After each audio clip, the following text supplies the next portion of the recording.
Lecture number 001, Holy Order of Mans, Life of Jesus Christ, Geography and History. Father E.W. Blighton, July 28, 1969, 55 minutes in length. Minister class, July 28, 1969, Dr. E.W. Blighton, first lecture, The Life of Jesus Christ. Channel 1, 3 3/4 speed. We're going to start our study of the life of our Lord, and we're going to take it out of the book called The Life of Christ, and it is an authority out of one of the great theologians. The region where Jesus lived is substantially a strip of the Mediterranean coast which joins southern Syria to Egypt. Oh, wait a minute. Where's our Bible maps?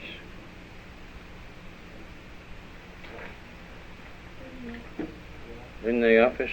Let's turn this thing off then. Now,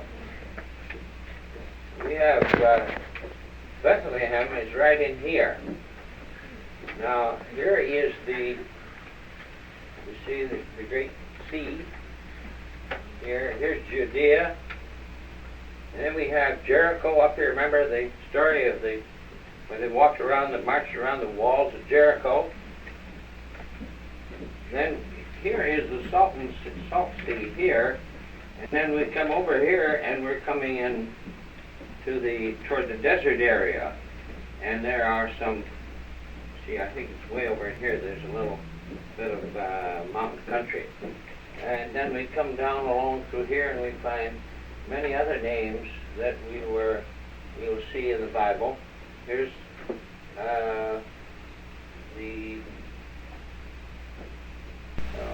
Bethel, and I was looking for Bethany. Well, it's a little further up. Here's Hebron, and now we're talking about. Let me show you.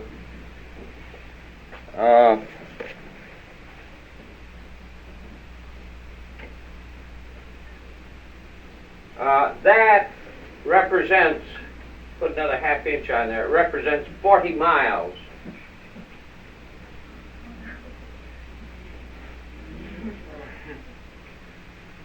It covers a good share of the Holy Land, you see, in that section. This is a very small place. This is Judea in here. You see? This is a very small place. We're not talking about a great big place. Not at all. Here's northern Palestine. You read about Galilee and Samaria. And here we have Phoenicia. Yes, Phoenicia. And then we have the other countries down in here, which many of them are, some of the names aren't mentioned very often, but all of these areas you see here on this map, about the same, and we'll take a specific place. Here's Cana. Here's the Sea of Galilee, right around which so many things happened. And look what a great big sea it is. You see? Now, here's Capernaum here, and this is the Jordan River. It runs down through here. And here's Nazareth down here. Look at it. We have about 15 or 16 miles between these two. I mean, you got to get this picture down to the reality of things. You think he traveled throughout a great country? No. Now, Jesus did go way into the east, that's true, but that was when he was young. That was before he started his ministry. Here's Damascus, which was a great country, which was a great city. Much greater in its size and in its advancement and culture than we had down here. Damascus was really a place of learning. This was a greatly advanced place. Turkey is very old in these areas.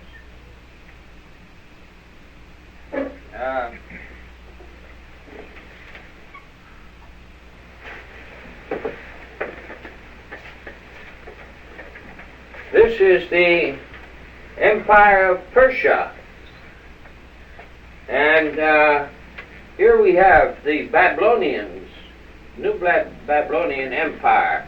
This is the Kingdom of Egypt down in here. This is a larger map, of course, much larger map, because we have here, this map represents about 1,000 miles, you see. Now, roughly. This represents about 1,000 miles. You have the Black Sea here, which is 400 or 500 miles long, you see.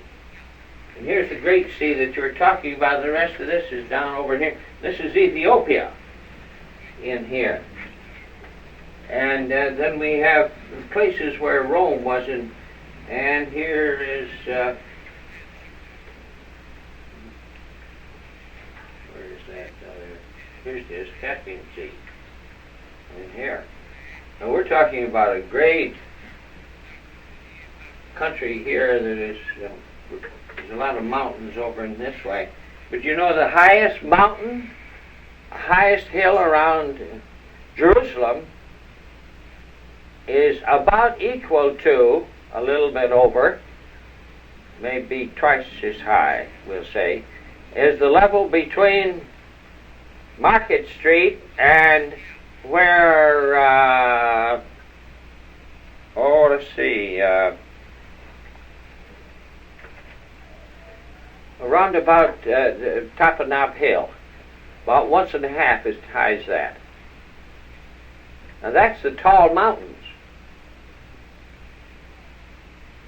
It's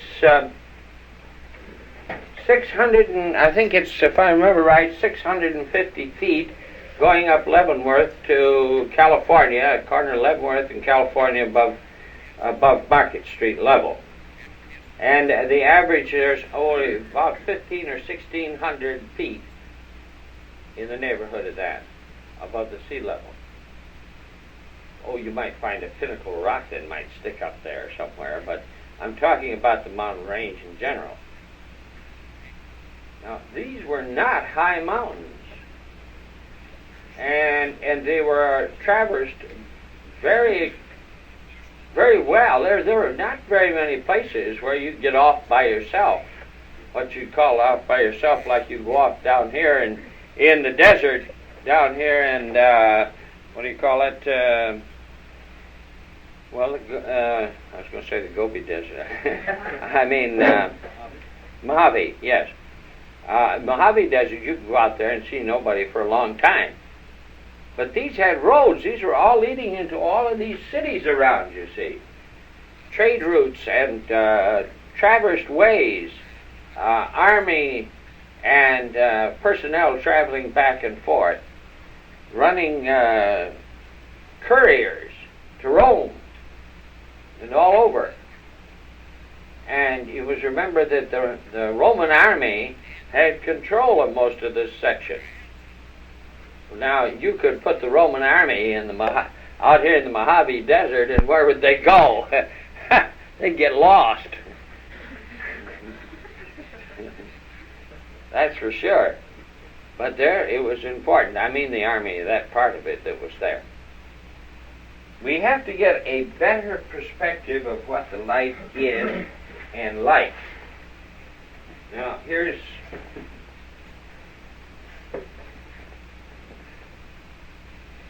the Promised Land, as it was called. Now, this is the Great Sea over here, and then we have Ammon down in here, and Israel is over in here. Then we go over here and we have Phoenicia, and this is the possible limits of Solomon's empire, right here. And see, there's another place here. Here's here is the plain of Javi. No, that's not I'm looking for. Mount Tabor is right there. And there's another event here. Here's where the crossing, you see, was made. Here's Judea, down in here. Here's Edom. See, this is where Moab was. That was Moab. Philistia. All of these, the river of Egypt comes in through there, one part of it, a small part of it. But you see, this is, again, we have 100 miles between my fingers. 100 miles. The whole country is over 100 miles across through there. It is the occupied country. This is desert. Here's where Noah built his ark, presumably. Down here, the bottom of this place. See? And here is Mount Hermon, where you see the man with the picture there.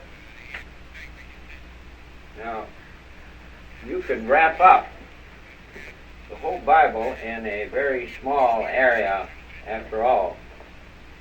And from here is the journey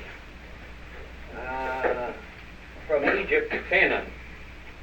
And here we start in with our journey here. Goshen. Here's where they made the bricks. Here's where Moses was, you see. And here's where we go through into the wilderness. And here was the journey.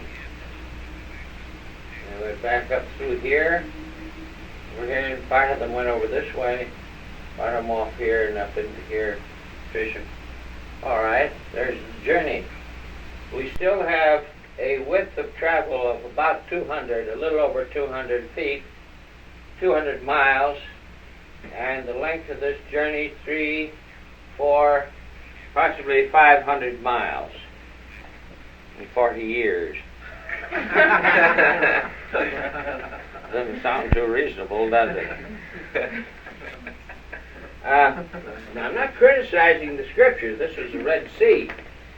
And here you see is where they crossed it, right here at the top of this, the Gulf here. I mean, we cannot, this is one of the great troubles that we have. We try to measure what we know about living on this earth today and then.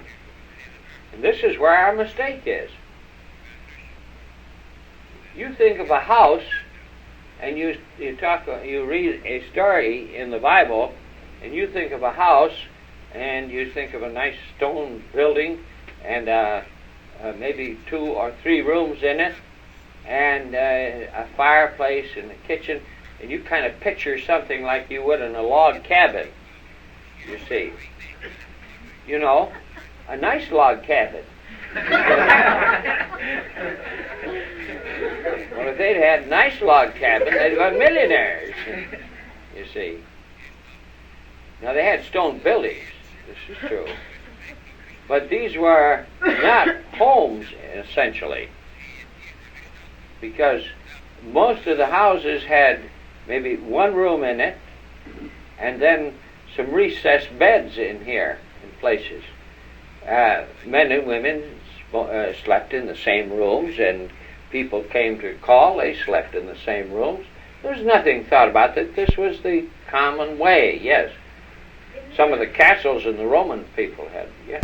In this archaeological book, I noticed that even in the time of Abraham, they had big houses with a lot of rooms and gardens inside. Yes, surely, in the wealthy class. But you won't find that in the class of the people that we were talking about in most of our stories in the Bible. Now, if you want to think about this, why did they let this man, now don't forget Jesus, where he went to work with the Republicans, publicans. He went to work with the publicans. They let the man in from the roof, so there couldn't have been only one story. On the drive down on the stretcher, you see. Now, you take, let's see, some of the great traders, some of the priests, and some of the great people like, I'm trying to think of one man who, his father was a great trader, and who wasn't Samson's father. I can't think of the man's name now at the moment. But now he had a gorgeous place because he had slaves also, although he treated them like his own people. And they had great courts and things of this sort. But you see, a family then, they might have been 3 or 4 generations, and all of theirs in one place, one household. Because when you got married, you didn't go off by yourself. You came back home and you were married there and you lived there. You raised your family. This was your family. It was like a tribe, you see. And they all stayed in one house. Now, you might have had a place, your father did, or your grandfather, had a place that had balcony and an inner court here where you had flowers and a gateway to keep the robbers out and so forth. But there might be 30 people living in there, you see. So when you start to boil a thing down precisely, except in the upper class, they didn't have too much room. It's like the story about him turning over the tables in the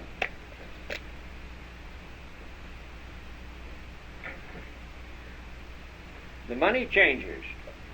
What a horrible thing this was. Sure, it was horrible. They had no business on the inner porch of the temple. But everybody met out in the outer court to do business. This was the place where you went to do business when you went into a town. This was understood. This was considered the right place because you went in and you dropped a coin or two in the coffer and you put on your shawl and said your prayer and come out and went on to do your business in the outer courtyard.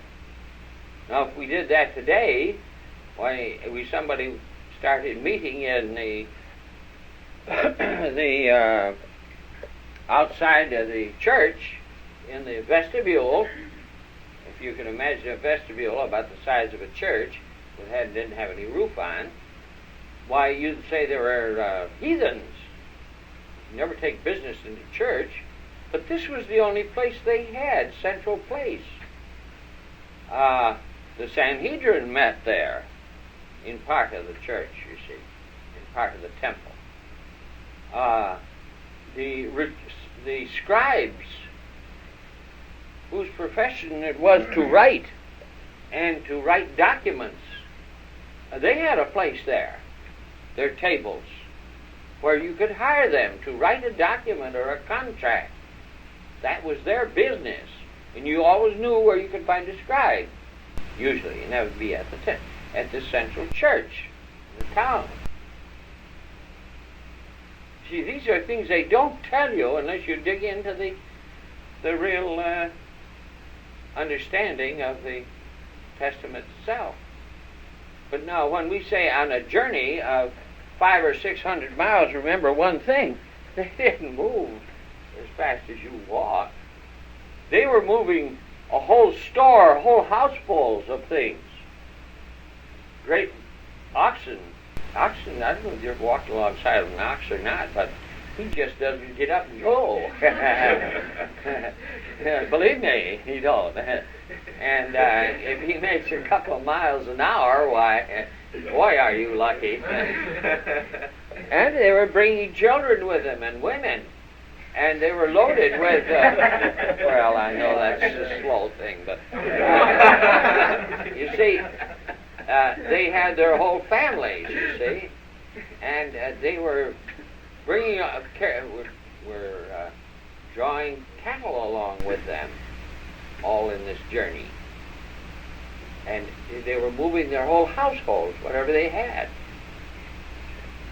So if they made maybe 5 miles or something in a day, they were doing right well. They made that. You can't expect it. And then they, of course, had to stop to eat, after all. So, this picture isn't just exactly the way it sounds. Then they were going into new land up here. New land as far as they were concerned. This was not their territory. They were in somebody else's territory. That was another thing. They were actually encroaching in another kingdom without permission, you see. And this is true. Of course, they had their own troops, too. They were made up of their own people. But all of these things, they don't tell you. But if you get to understand this and the primitiveness of the people, then you can begin to understand why some of these things were done, how they happened. You must remember that, Rome, I don't think, had any right in its aggression. The Roman Empire and the Roman, as a whole, that is, were much more education outside of the priests of the temple than they did in Jerusalem, because the Roman people were noted for their cultural state. Generally, they had slaves, of course, and all that sort of thing, which never got educated as a rule. Of course, some of them were already educated when they were taking slaves. This I don't believe in this, but the general state, and as far as you might say book learning was concerned, it was much higher than it was in Jerusalem. Now they had specific people whom were really noted for their knowledge and their wisdom. This is true. But the general overall class,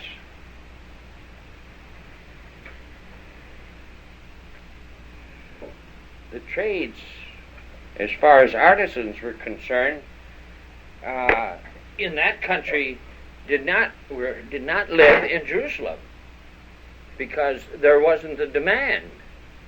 So remember, a great many of the Jewish people whom were real artisans in silver and gold and things of this sort went into to Turkey, because there was where there was a demand for this sort of thing in this trade.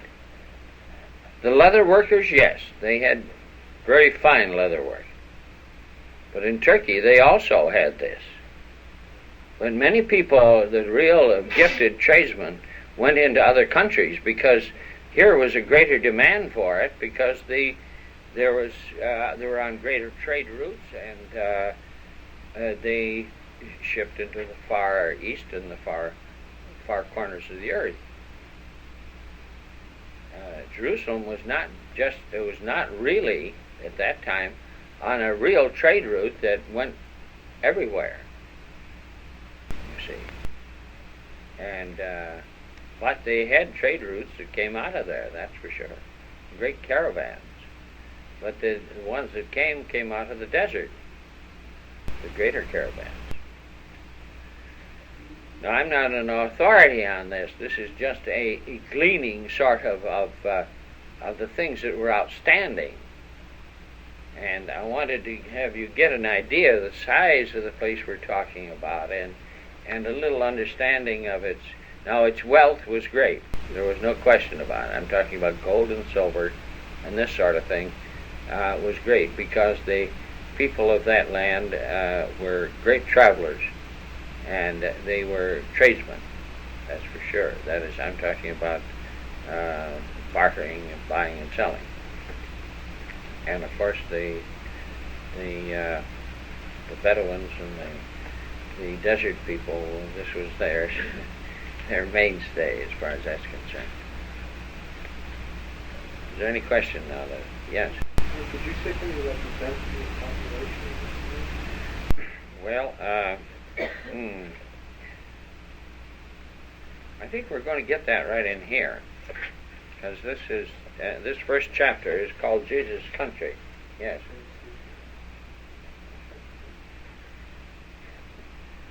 Yes. But how large was the temple in Jerusalem?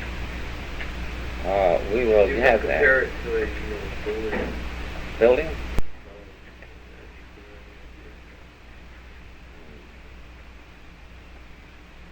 Solomon's Temple? No, not there. I wouldn't want to say offhand. I have known and I have got the information. I can lay my hands on it, but I wouldn't want to quote it offhand, because I'm sure that I would probably come. I would say the temple and the outer court was in the neighborhood of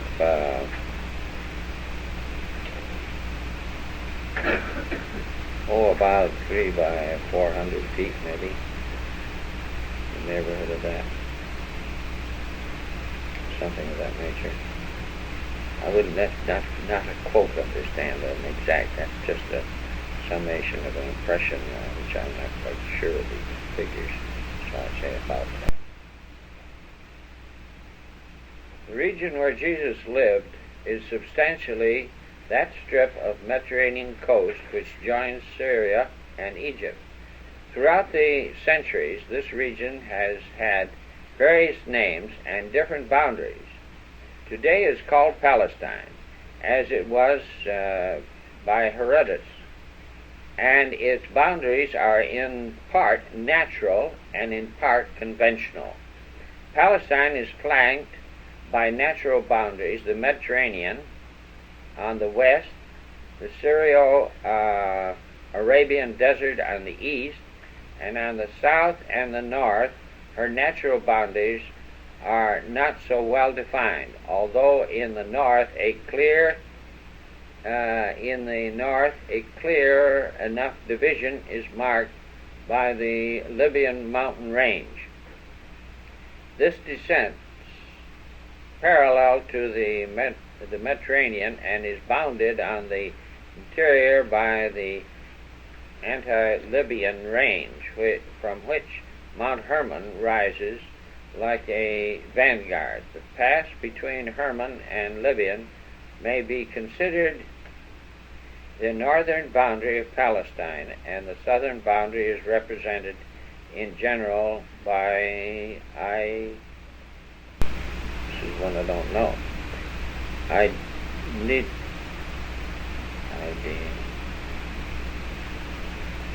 Idaminio. I don't know the pronunciation. I'm not sure because I don't know in Hebrew. And the desert, Idumaea. Idime. I don't know the Hebrew. What does it mean? All right. The desert region which extended directly below Beersheba and the Dead Sea. These are the two boundaries, north and south, frequently referred to in the Old Testament phrase, from Dan to Beersheba. Remember? We didn't read the Old Testament though, did we? So we don't have to remember. To denote that part of Palestine, inherited by the Hebrews. This strip of the Mediterranean coast lies between 31 minutes, 20 seconds degrees north latitude and 34 minutes, 20 seconds and 36 minute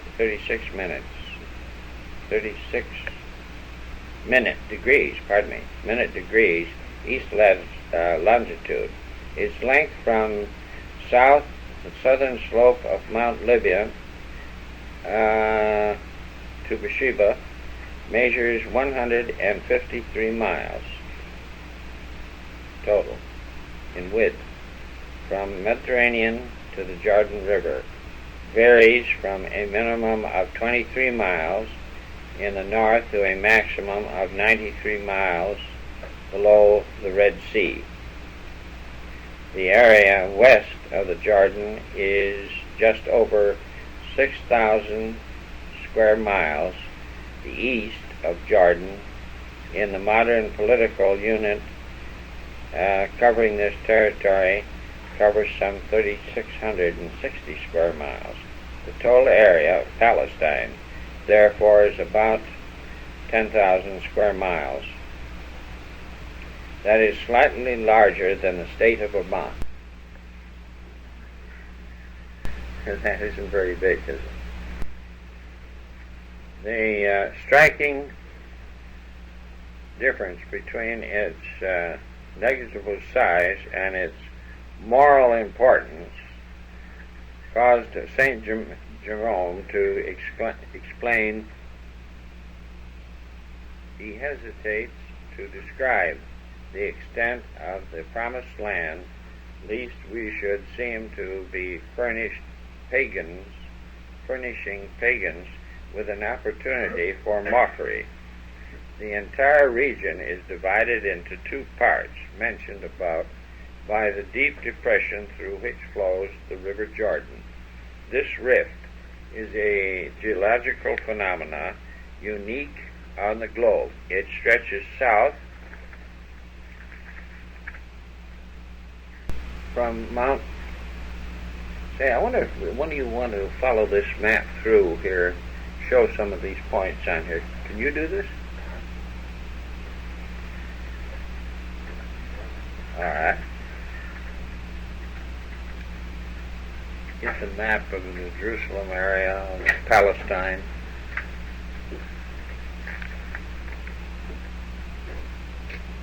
And find where the Jordan River is.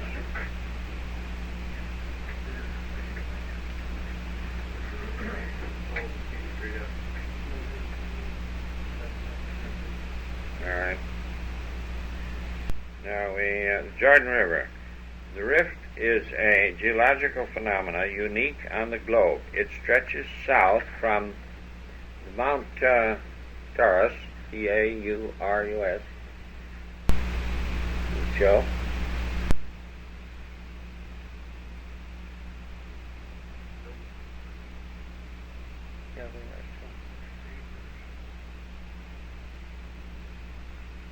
Between Lebanon and the anti-Lebanon range, keeping, all right, the river comes down through there.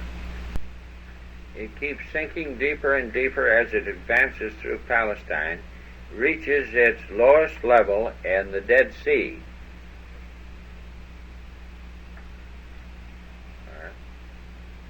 And continues east of the peninsula of Sinai, Sinai.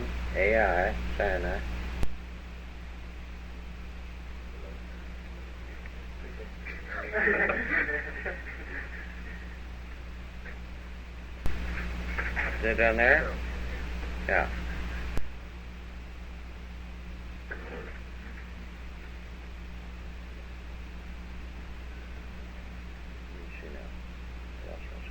Sinai, finally joining the Red Sea. About Dan, this rift is 1,696 feet below the level of the Mediterranean.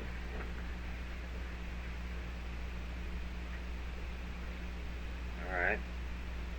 And the surface of Lake Huleh,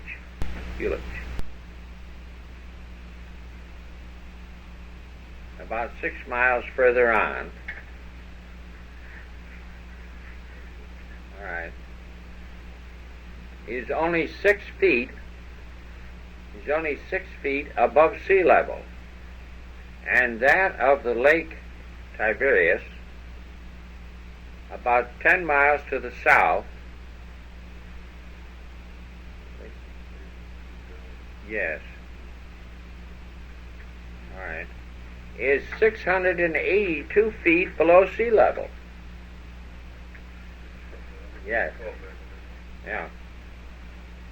While its bed is 148 foot lower still.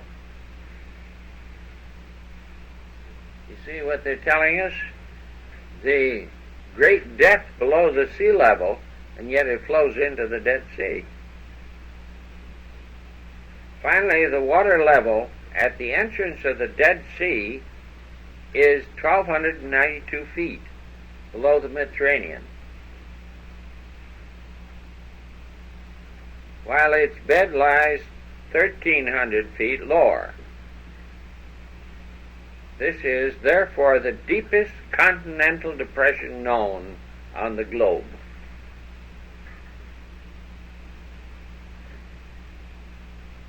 Through the length of this singular trench runs the only important river in Palestine, the Jordan, which takes its rise on Mount Hermon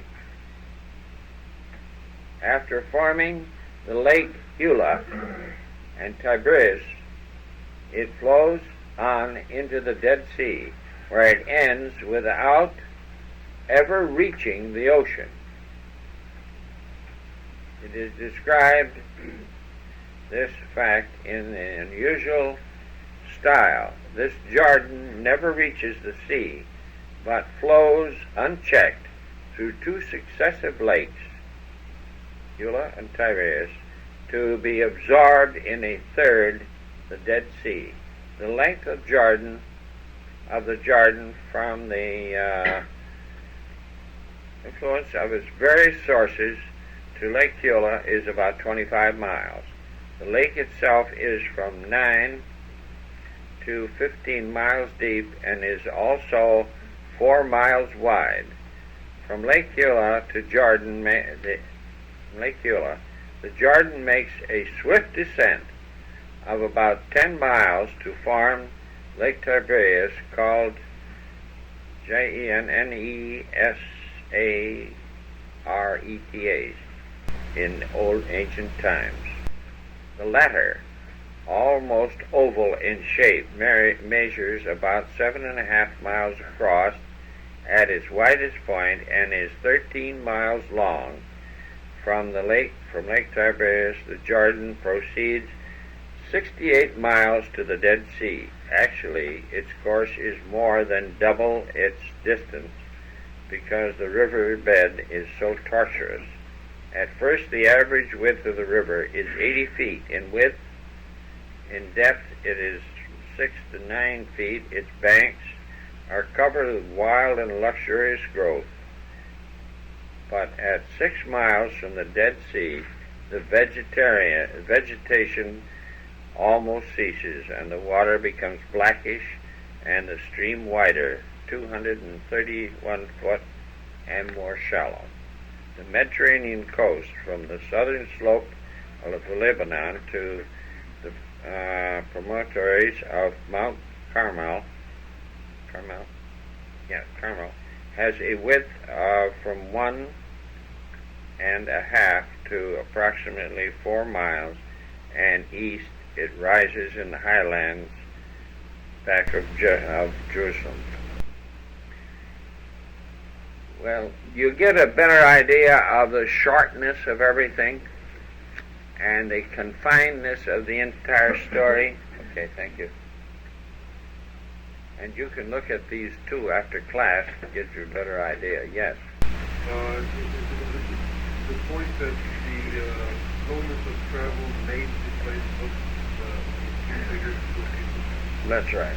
So, how does that and there was much happened in a very small area. And for instance, the Bible story of the eye of the needle and all that, well, these are actual geological spots. And there was a place on the road into Jerusalem that was called the Needle's Eye. It was a place where all of the camels had to be unloaded, and they were pulled through on their haunches, their knees, and then after they rose up on their feet, after they got through the eye of the needle, the packs were carried through, replaced on their back, and then they would rise to their full height and walk away. And the test of what? Why didn't you go to the gate? Well, there wasn't any. This gate was too low. They couldn't. See, it was just arched over. Stone, solid stone. Oh, you mean this was the gate? Yeah, this was a gate. This was a gate on the path going into Jerusalem. But not a city gate, understand? No. This was a natural gate on one of the main highways in there, coming in from the desert where the loads and the caravans came. But that's where it says it's easier for a camel to pass through the eye of the needle for a rich man to enter the gates of heaven. Pardon? Now, you see, these are actualities. They're really true places. Now, when it talks about Jesus going up into the desert and going off by himself in that, or his meditation and his preparation, and very often I noticed one thing, that even in the movies, in the places where these movies were made, they very carefully made the mountains very high by their perspective in taking the pictures, much higher than they actually were. You see? Well, because this made the place a much more remote height that Jesus went into. You see? People, this is one of the things that we meet every day in our religious quest. We must go up into the mountain. I'm sure that you do have to, but it isn't necessarily 2,000 feet high. This has been discussed much today.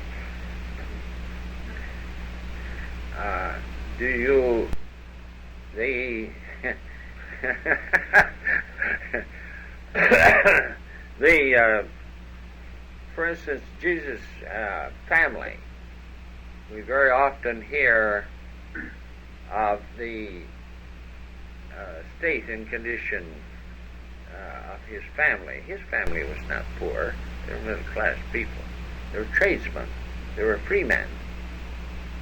See, because the only free people were either the wealthy or the actual tradesmen. Those who were carpenters, metal workers, things of this nature.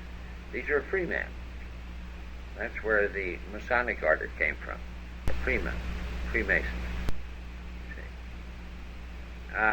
These people were the part of the ruling class of that day. Scribes and so forth. All of these things have a very distinct and honest and flat, outright, simple bearing on everything that has to do with the Master's life. Now you will go and hear some very well-spoken minister that wants to give you a great sob story, and he'll tell you why they even left the Master out in the barn, you know. He was in the stable with the rest of the cattle. Yes, with the cattle. Yes. Terrible, isn't it? In Germany, if you didn't find a nice clean barn attached to the kitchen, why, you'd wonder what was the matter with the place. And it was cleaner than a lot of our American kitchens are. That's for sure. Now, this was not a place where you put somebody that you just wanted to get rid of, that you didn't consider. Because when you were in an inn in those days, you slept anywhere where there was a place to sleep. And dry, nice, warm hay was just as comfortable as anything you could think of, and you weren't put there because you were an outcast. You were put there because the rest of the place was filled And this was right at the crossroads of the main roads, and this was the time of collecting taxes. And therefore there was terrific traffic. So he wasn't misused particularly. Some say he was born in the grotto. Well, this wasn't so terrible. There were all our great teachers and great wisdom people, and that lived in grottos usually when they wanted to get away from the rest of the crowd. And they lived very well in grottos, in fact. Big caves like. Now, you see, these stories give you a misunderstanding and not an understanding of things. There is nothing so mysterious about the three wise men coming, because if these were really wise men, they knew what was going on ahead of time. So if they wanted to come and see the birth of a great person, they'd have been there. They wouldn't have anybody had to send any special telegrams to them or anything of that sort of thing, because I'm sure their own telegraphy was working. Now, let's get away from this sort of thing and get down to the reality of these things. Now, I know I spent pretty a whole class hour chattering to you, but I want to give you a general overall background of this thing. Now, we're going to get some more of these books. In fact, I think there's some ordered, isn't there? Yeah, you can All right. When these come, we want you to read them. I don't know that we can furnish one for everyone in this class. I'm sure we can, because there are too many. But you can get together somehow or other and read to one another, and that won't hurt you a bit. You might exhibit a little brotherhood, too. That'd be, of course, I don't know about that. But we want you to read these from lesson to lesson so that you will get to understand this story about Jesus. We want you to forget the story side and get the reality side of the life of the Master. Because you don't have any appreciation about what you're thinking about or talking about when you're talking about the Master. Because you couldn't possibly understand from the Bible what it was like to live in those times and what he did. So I'm not going to break into this. We should have these books back very shortly. Tomorrow night I'm going to prepare a regular sheet on this and get them out so that you can, each one of you, have a flash sheet, I think, on a whole chapter of this, and we'll let you read these along the line, and I'll have the comments ready and the interesting points down through the work. I will also get some of the work of Josephus on this. I think I can get hold of it, and we will get further information because he's one of the great scholars and one of the great diggers into this Testament, yes. take care of that. A what? A map. You have a map. Yep. Everybody has a map in the back of their Bible. So, Yeah, the back of your Bibles has maps too. yeah. Most all of them. And I want you to do one thing. Sit down and do a little bit of mulling over the back of that Testament with the maps in it. Now, each time you start to get seriously acquainted with what you're talking about and what you're studying, because if you're not that interested, you're not interested at all. Now, if you're going to be interested in teaching people, you're going to have to get down to the facts of learning your subject.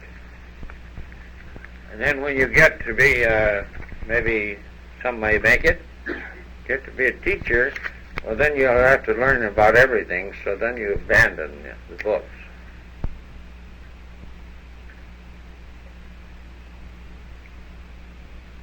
But right at the present time, you better stick with the books so that you learn your subject.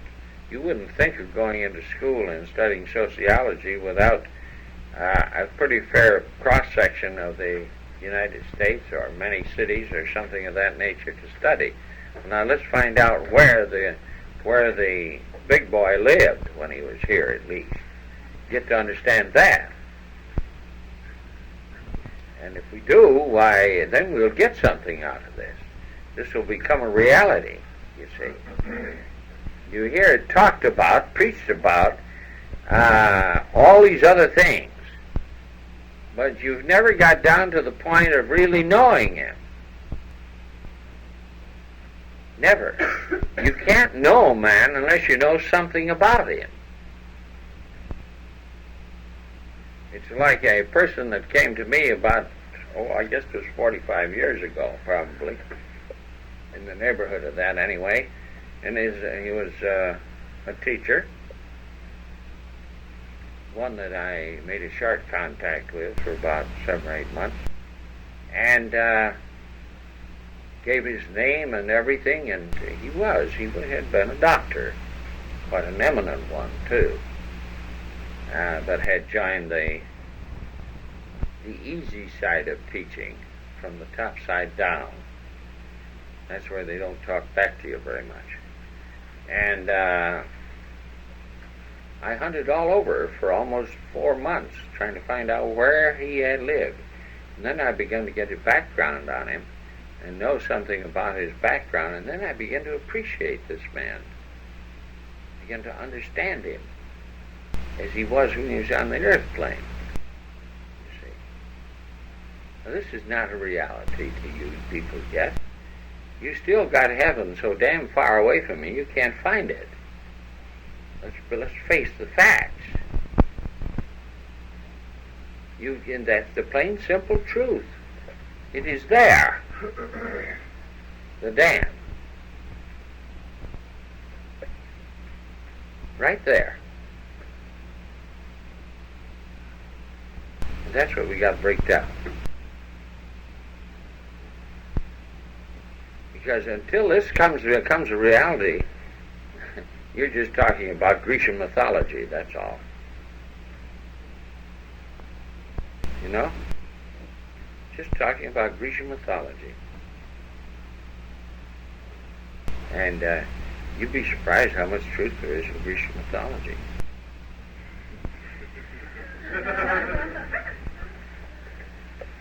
Nothing can happen in that lasts the number of years that these things have lasted without there being fundamental truth in it. Remember that.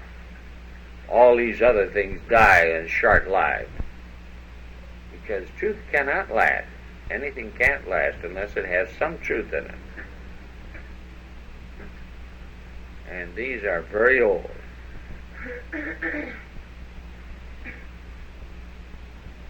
Okay, now there are books here in the place that maybe are not the same text as this, but just the same you can do some reading.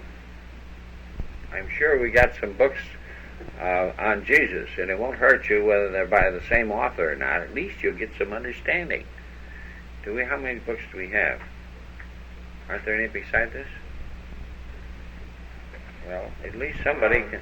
Yes? I'll have some syllabus that will pass out, which will give outlines of history, All right. background here. All right. Now listen, there's one other thing. I have someplace, I hope it's still here, a red book that is a handbook of mine from the order which I belong to, and I do on the other side of it, but not this side now. And I wish they'd bring it back to me. I don't know where it is, but I wish you'd find it. I also have a copy of the Cosmic Christ, and it has underlying passages in it with pen, yes. And I wish that would be returned to me, because I was searching through it for concrete things which were good, that were used, that I want to use in certain literature and teaching material, that I liked the way this author used these statements. They were well made, well composed, and I started reading this little by little, and just as a structural part of work on Christ, cosmic Christ, taking out all the stuffing and just putting in the bare kernels and truths that would make up some good material for you to work with. And it disappeared. And I'd like it back, please. I have a copy upstairs that you can have in the place of it. Okay, class dismissed.